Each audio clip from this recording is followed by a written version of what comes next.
راح نعطي مثال على الطريقة البغدادية. شلون يعني الطريقة البغدادية؟ أعوذ بالله من الشيطان الرجيم. هذه طريقة بغدادية.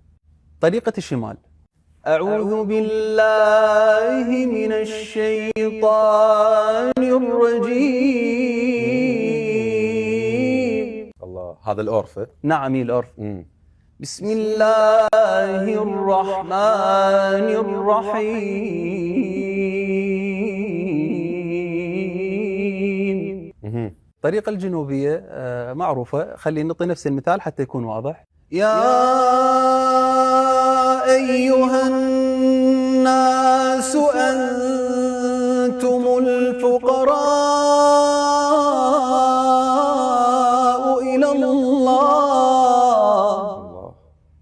والله هو الغني الحميد. هذا طور الحويزاوي. المد شوية يكون أكثر يعني أكثر شجاوة. يا أيها الناس أنتم الفقراء إلى الله والله هو الغني الحميد. شطراوي مثلا. أكيد طبعا. يا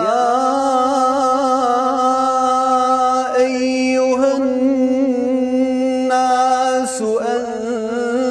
أنتم الفقراء إلى الله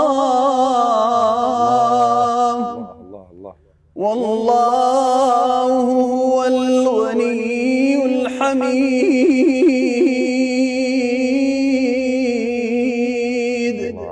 عندنا نايل الجنوب أيضا من الأطوار اللي أحسنت. طبعا أنت ما شاء الله تعرفهن. يعني عندي معلومات بسيطة بالموضوع. طور نايل الجنوب اللي قابله طور الحويجة. نايل الحويجة في أهلنا، اللي هو نفس الطور بس كل منطقة أدتها بطريقة معينة. يا أيها الناس أنتم الفقراء إلى الله